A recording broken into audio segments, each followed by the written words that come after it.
Hello everyone. So in the last class we were discussing about the various phases of counseling. So the various phases of counseling were appointment and establishing phase, assessment, diagnosis, setting goals, interventions, termination and follow-up. So ഇതിൽ നമ്മൾ ആദ്യത്തെ രണ്ടെണ്ണം കണ്ടു which is appointment and establishing phase. Appointment we make an appointment with the counselor with the inconvenience of both the counselor and the counselee.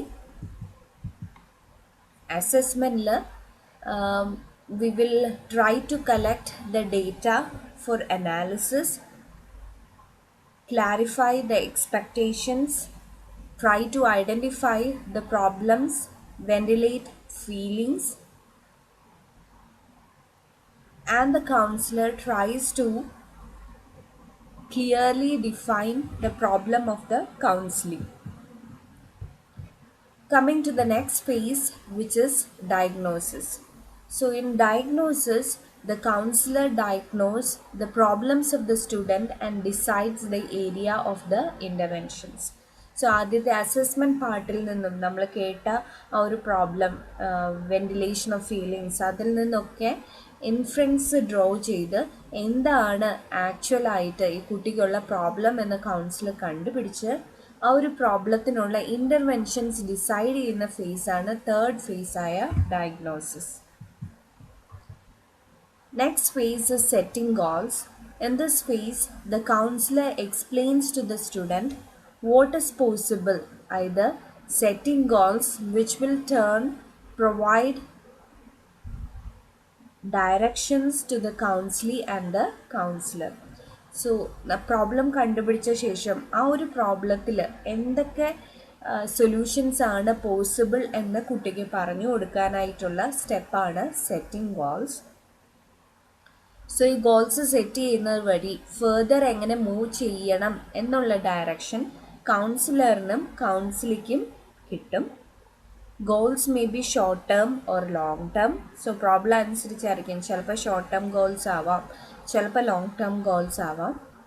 Goals can be change later according to the new information or insight. So കുട്ടിയായിട്ടുള്ള ഇടപെടൽ വഴി ഇതല്ല problem, വേറെ ഒന്നാണ് എന്ന് തോന്നുകയാണെങ്കിൽ, അല്ലെങ്കിൽ ഇങ്ങനെ ഒരു ഇൻ്റർവെൻഷൻ ഈ കുട്ടിയിൽ ശരിയാവില്ല എന്നൊക്കെ തോന്നുന്ന സ്റ്റേജിൽ ഇത് വളരെ ഫ്ലെക്സിബിൾ ആയതുകൊണ്ട് ഗോൾസിനെ ഇടയ്ക്ക് മാറ്റാവുന്നതാണ്.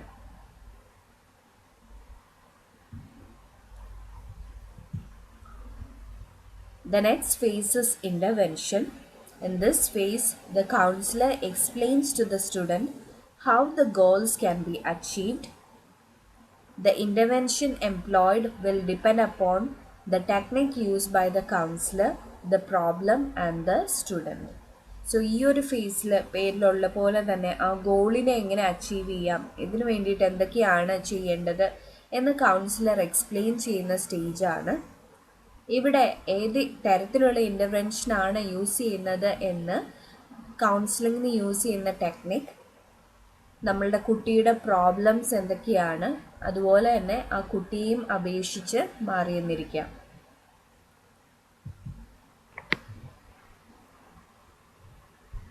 Next phase is termination and follow up. So final phase ആണ് ടെർമിനേഷൻ ആൻഡ് ഫോളോ അപ്പ്. നമ്മളുടെ ആ ഗോൾസും ഒക്കെ അച്ചീവ് ചെയ്ത് കുട്ടി സെൽഫ് ഡിപ്പെൻഡൻ്റ് ആയി എന്ന് തോന്നുമ്പോൾ ആ കുട്ടിയുടെ ഒരു കോണ്ടാക്റ്റ് പതിയെ നിർത്തുന്ന ഒരു സ്റ്റേജാണ് termination and follow up. Successful termination is an important aspect in counselling. It must be done without destroying the accomplishment gained and should be done in a phased manner covering few sessions. So കുറേ sessions വഴി ചിലപ്പോൾ ആ കുട്ടിയും കൗൺസിലറും തമ്മിൽ ഒരു നല്ല ബന്ധം, like കുട്ടിക്കൊരു confidence നൽകുന്ന ഒരു വ്യക്തിയായിരിക്കാം ചിലപ്പോൾ councillor.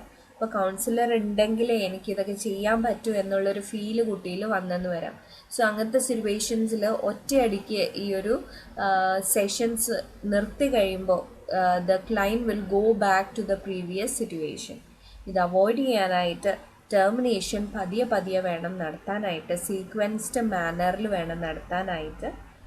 And it should be plan from the beginning. ആദ്യം തൊട്ടേ ഈ ഒരു ടെർമിനേഷന് വേണ്ടി പ്ലാനിങ് നടന്നിരിക്കണം.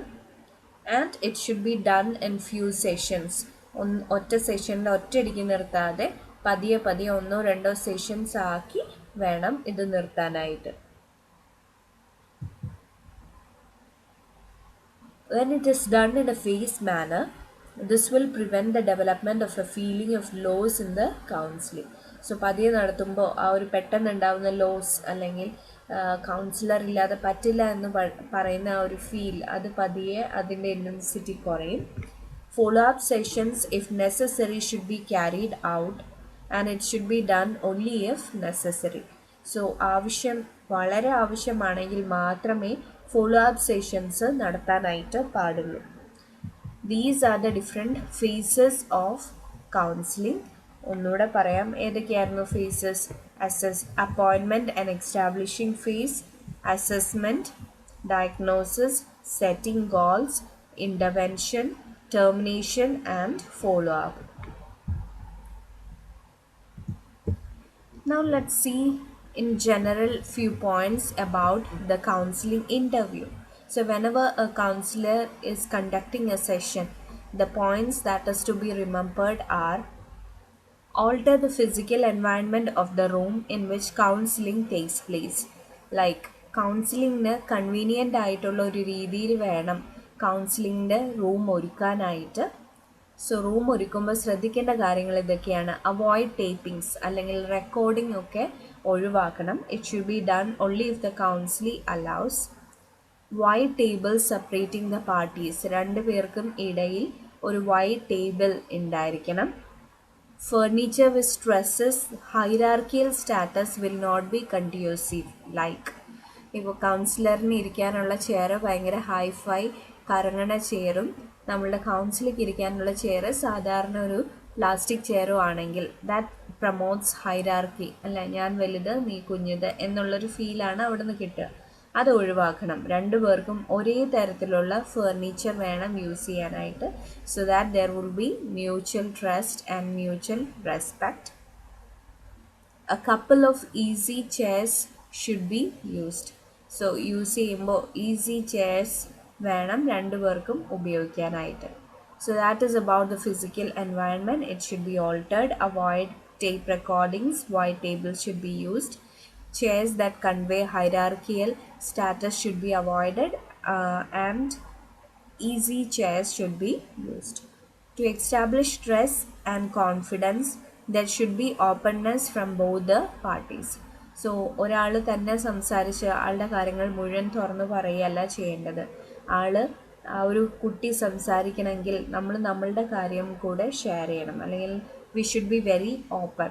സോ ആ ഒരു ഓപ്പൺനെസ് മെയിൻറ്റെയിൻ ചെയ്യുക. Counselor must use a style of language appropriate to the occasion and must remember the significance of body language and its interpretation by the student. So ആ ഒരു അവസരത്തിന് ചേർന്ന ലാംഗ്വേജ് രീതി വേണം കുട്ടിയുടെ അടുത്ത് ഉപയോഗിക്കാനായിട്ട്. ലൈക്ക് ഭയങ്കരമായിട്ട് ഹ്യൂമർ കലർത്തുക അല്ലെങ്കിൽ ഭയങ്കരമായിട്ട് സ്റ്റബേൺ ആവുകയും അങ്ങനത്തെ കാര്യങ്ങളൊന്നും പാടില്ല.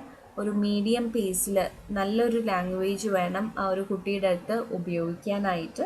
And we should be very conscious about body language. നമ്മളുടെ അൺകോൺഷ്യസ് ആയിട്ടുള്ള പല മാനറിസവും പല കാര്യങ്ങളും ആൾക്കാരിലേക്ക് കൺവേ ചെയ്തെന്ന് വരാം. ലൈക്ക് കുട്ടി സംസാരിക്കുന്നതിൻ്റെ ഇടയിൽ നമ്മൾ ഇടയ്ക്കിടയ്ക്ക് വാച്ച് നോക്കുകയാണ്. അതെന്തിനെ കാണിക്കും? നമ്മൾ ഭയങ്കര ധൃതിയിലാണ്, ഇതൊന്നും കേട്ടിരിക്കാൻ എനിക്ക് നേരമില്ല, വേഗം അവസാനിപ്പിക്കണം. ഇതായിരിക്കും കുട്ടിക്ക് കിട്ടുന്ന ഫീലിംഗ്. സോ അങ്ങനത്തെ ബോഡി ലാംഗ്വേജ് ഒക്കെ ഒഴിവാക്കണം. And we should always convey A very pleasant warm environment. Gestures which might be interpreted as impatience, hostility, incredibility, disapproval should not be used. So അത്തരത്തിലുള്ള ജസ്റ്റേഴ്സ് നേരത്തെ പറഞ്ഞ പോലെ തന്നെ ഇതുപോലത്തെ കാര്യങ്ങളൊന്നും ഉപയോഗിക്കരുത്. ലൈക്ക് നെറ്റി ഇടയ്ക്കിടയ്ക്ക് ചുളിക്കുകയാണ്, സംശയം ഉള്ള രീതിയിൽ നോക്കുകയാണ്, അല്ലെങ്കിൽ ഇടയ്ക്കിടയ്ക്ക് വാച്ചിൽ നോക്കിക്കൊണ്ടിരിക്കുകയാണ്, പിന്നെ ഭയങ്കര ഇംപേഷ്യൻസ് ആയിട്ട് പെരുമാറുകയാണ്. ഇതുപോലത്തെ കാര്യങ്ങളൊക്കെ അവോയ്ഡ് ചെയ്യണം. Careful questioning should be used. So ചോദ്യങ്ങൾ ചോദിക്കുമ്പോൾ വളരെ സൂത്രപരമായിട്ടും ടാക്റ്റിക്കലായിട്ടും വേണം ചോദിക്കാനായിട്ട്. ടെക്നിക്ക് ഓഫ് ഫണലിങ്, അതായത്